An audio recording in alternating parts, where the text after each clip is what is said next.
Hi everyone, my name's Caitlyn and welcome back to my channel, or welcome if it's your first time here. Merry Christmas. Today I'm going to be sharing a very special video, and that will be a read aloud story time of one of my favorite Christmas stories. So I hope you enjoy and you have a very Merry Christmas.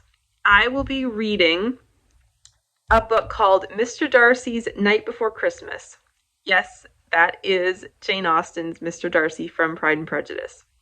This book is fantastic. Anyway, so it's by Julie Peterson and illustrated by Sheryl Dickert. And this is what it looks like. It's a cute little adorable book. This book was brought to my attention a few years ago now by the amazing author Pepper Basham herself. And so yeah, I grabbed a copy of it and I've loved reading it every year since then. So I will read it aloud, and the page aloud, and then I will show you guys the illustrations. Okay, here we go. 'Twas the night before Christmas, and at Pemberley not a servant was stirring, they slept peacefully. A cold snow lay heavy all over the park, while inside Mr. Darcy sat alone in the dark. He stared at the fire and heard the wind blow. From outside there echoed a loud ho, ho, ho. He heard jingling bells and a light prancing hoof. Why, yes, it was Santa on top of his roof. There's those pictures. Okay. Page. First down the chimney came one big black boot, and then came old Santa all covered in soot. Mr. Darcy, he said, as he grinned ear to ear, come, tell your friend Santa what you'd like this year. Now Darcy gave pause. His thoughts were swirling, with flashes of fine eyes and ballrooms and twirling. Miss Elizabeth Bennet, far off at Longbourn, as his mind turned to her, he felt very forlorn.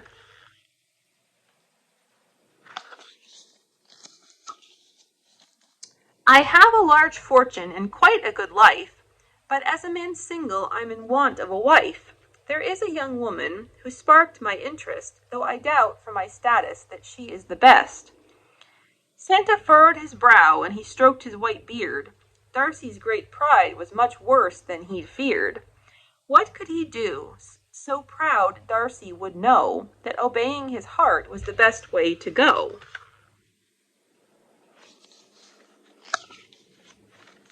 Inspiration struck Santa. He chuckled inside.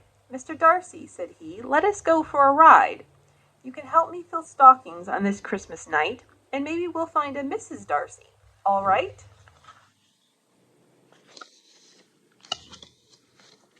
Mr. Darcy agreed, and they sprang to the sleigh. With a snap of the reins, they were up and away. They took to the sky through the stars and the dark, to the county of Kent and the grand Rosings Park. There dwelt Darcy's aunt and his sickly cousin Anne. When infants, their marriage had been his aunt's plan. Darcy politely but sternly rejected this notion. I won't marry my cousin for all the fish in the ocean. Despite my aunt's attempts, this I cannot do. Please let us move on, and so off they flew. In London, at the home of the Bingleys, they stopped, and down the chimney Santa and Mr. Darcy dropped.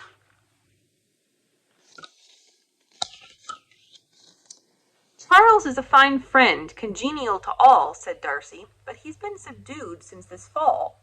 Perhaps that's because you said Jane doesn't care. But trust me, said Santa, I know you're wrong there. Miss Caroline Bingley, asked Santa, would she do? No, replied Darcy, she's too rude and a shrew. I know she is closer to my life and high station, but her attentions to me are a source of vexation.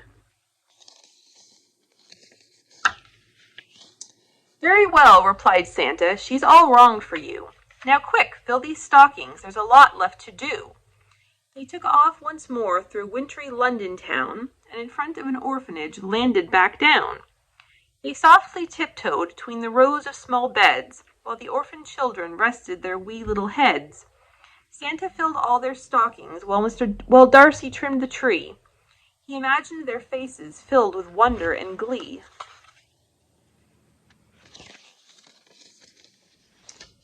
Mr. Darcy felt cheer welling up in his heart, perceiving it's not what you get, but impart. We must truly love despite fortune or station, and show kindness and concern for all of creation.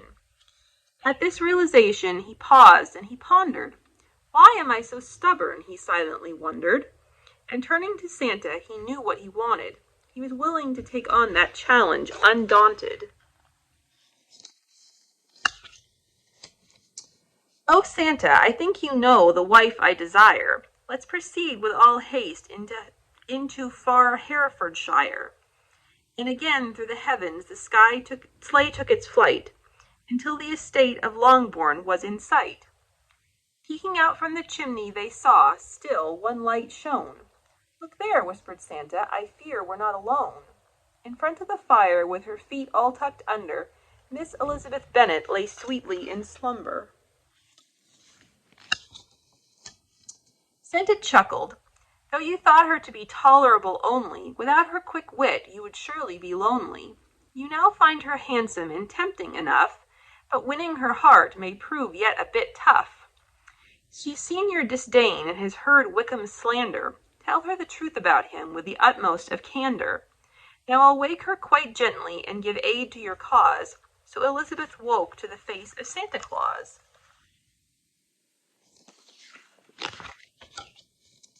But soon she spied Darcy peeking out from behind. Her eyes narrowed, brow furrowed. Was she out of her mind? This man whose harsh words had caused Bingley to flee, what on earth was he doing by her Christmas tree? My dear Elizabeth, said Santa, I can see you're distressed. We don't mean to startle. Darcy is here as my guest. Please listen to him, and he may calm your fears. Wickham's on my naughty list, and has been for years. Yes, Darcy's proud, but his deeds have been good. I'd say he is quite a fine man, indeed I would. This pronouncement Elizabeth's fears did relieve, for if you can't trust Santa, who can you believe? Mr. Darcy then knelt, for he knew what to do. Miss Elizabeth, he said, I ardently love you. I know this is fast, and we've borne our share of strife, but please do me the honor of becoming my wife. I have learned that what matters is not status and rank, and for that I have you, my dear, and Santa to thank. Please forgive the ungentlemanly things that I've said, and let us make plans for our future ahead. Elizabeth smiled and then nodded approbation. She could feel that Mr. Darcy spoke with great admiration, and Santa was glad that his lesson, well taught, had changed Darcy's heart, his old ways now forgot.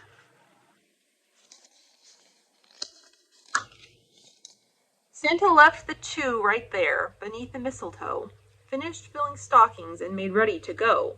Up the chimney he rose and gave the reins a swish, glad to help Darcy get his best Christmas wish. The two at the window were waving farewell as the church started chiming its first Christmas bells. Then they heard Santa call as he flew out of sight, Happy Christmas to all, and to all a good night. And that's the end. Isn't that so cute? I love this book. So, yeah, I hope you enjoyed that and that it maybe brightened your Christmas a little. And thank you so much for watching. The link to this book on Amazon will be in the description box below if you'd like to grab your own copy. So leave me a comment below. Let me know if you've ever read this book before and if you enjoyed this reading. Merry Christmas and Happy New Year, and I will see you again soon. Thanks so much for watching. Bye.